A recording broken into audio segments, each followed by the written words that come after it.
오늘은 고난주간 두 번째 날입니다.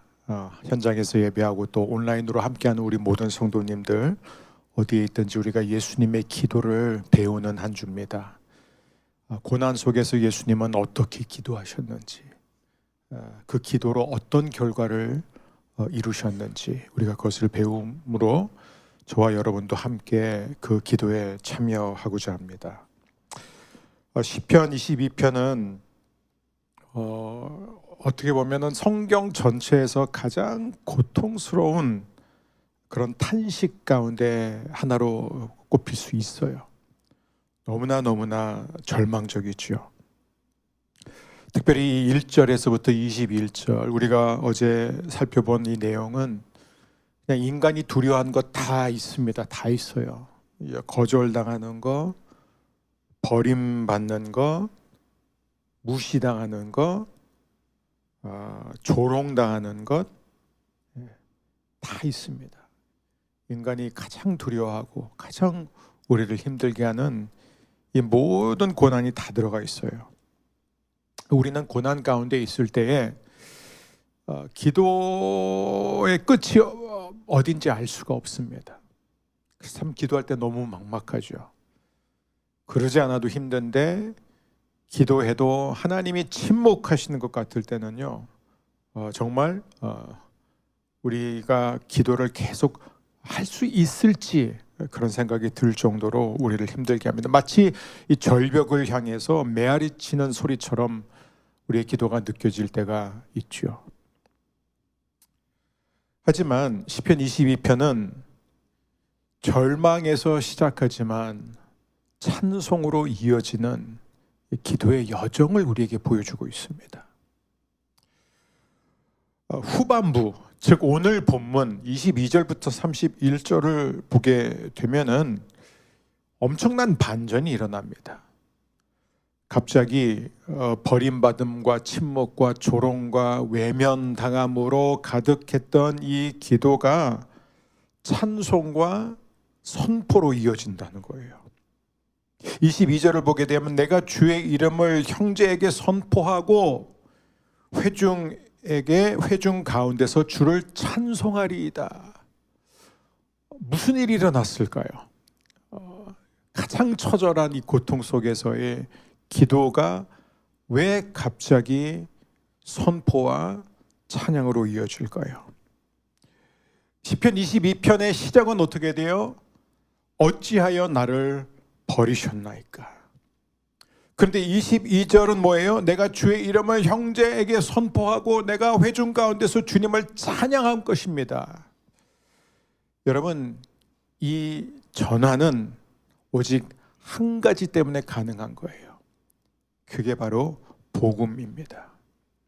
십자가에서 예수님이 엘리 엘리 라마 사박단이라고 외쳤습니다. 근데 이 절망의 기도가 이제는 고통의 부르짖음이 아니라 구원의 시작이라는 것을 우리에게 알렸다는 것이죠. 한 유명한 신학자는 이렇게 말을 하고 있습니다. 예수님의 고난은 절망을 낳지 않았다. 오히려 세상이 한 번도 들어보지 못한 노래를 만들었다. 여러분, 오늘 우리는 절망의 끝자락에서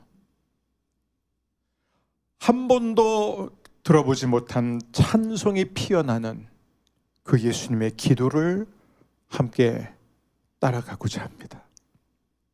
그래서 오늘 본문 속에서 우리에게 주어진 세 가지 복음적 메시지를 짧게 묵상하고 오늘도 우리가 기도했으면 좋겠습니다. 첫 번째는 예수님은 부활하셔서 저와 여러분을 하나님의 가족으로 부르셨다는 거예요. 내가 주의 이름을 형제에게 선포하고 22절은 그렇게 시작합니다. 근데 예수님이 지금 이 말씀을 그대로 어디서 인용을 하셨냐면은 복음서에도 나오지만 그런데 더 중요한 것은 히브리서에 보면 히브리서 2장 12절에 이 말씀은 예수님이 부활 후에 공동체를 향한 선언으로 기록이 되고 있습니다. 어떻게 됐죠? 그가 그들을 형제라 부르시기를 부끄러워하지 아니하셨다. 예수님이 부활 후에 제자들과 모든 성도들을 뭐라고 부르셨어요? 형제라고 부르셨어요. 너희는 나의 형제다, 나의 자매다. 십자가에서 모든 사람에게 버림받고 외면받고 조롱당하셨던 그 예수님이 이제 부활 후에 우리를 향해 형제야 자매야 이렇게 부르시며 찬송의 자리로 초대하시는 거예요. 제가 자주 인용하는 기독교 작가 C.S. 루이스는 이렇게 말합니다. 기독교는 한마디로 하나님의 가족에 관한 이야기다. 우리가 하나님을 찾기 전에 하나님이 먼저 우리에게 오셔서 우리를 가족으로 초대해 주셨다. 제가 예전에 만났던 고아원을 크게 섬기고 있는, 세워가지고 고아원을 세워서 운영하고 있는 한 청년을 만난 적이 있었습니다. 그 청년은 어렸을 때 부모님에게 버림받았어요. 그런데 그가 어느 날 예수님을 믿게 됐습니다. 그랬더니 예수님 안에서 그를 만나는 사람들이 형제라고 부르는 거예요. 그런데 이 부모에게 버림을 받았던 이 청년에게는 처음으로 누군가가 저를 형제라고 불러줬던 그 순간을 잊지 못한다. 바로 예수님 안에서 이 형제라는 이 호칭이 얼마나 귀한 건지 모릅니다. 그래서 그는 결국 이 고아들을 섬기기 위해서 공동체를 세워 나가게 되었습니다.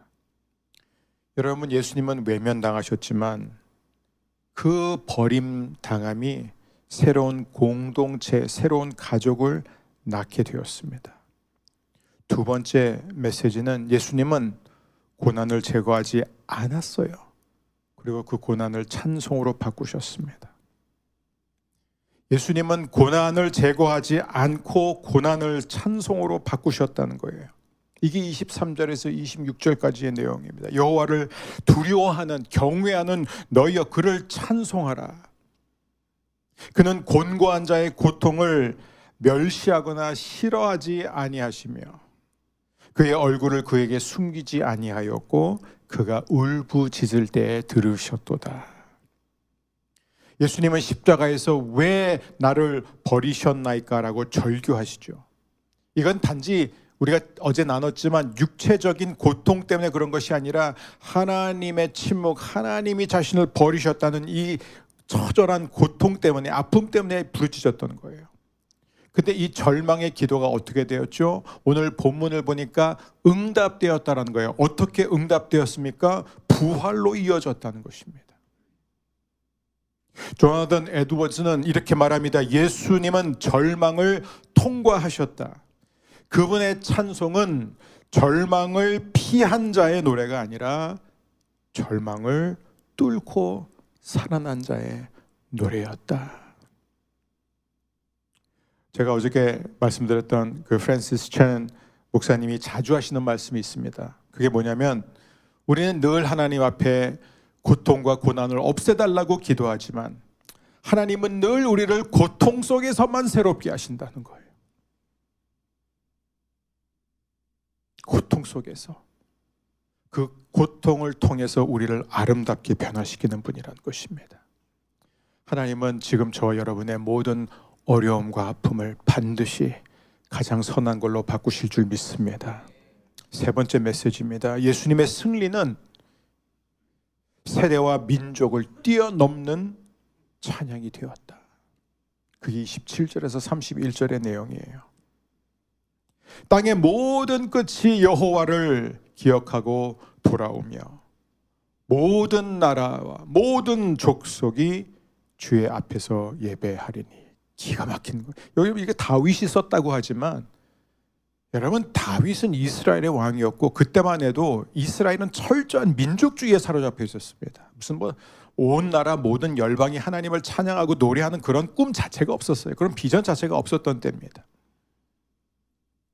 그런데 하나님은 다윗을 감동시켜서 메시아의 시조인 그 다윗을 통해서 우리 예수님의 오실 길을 이렇게 준비하고 미리 노래하는 거예요.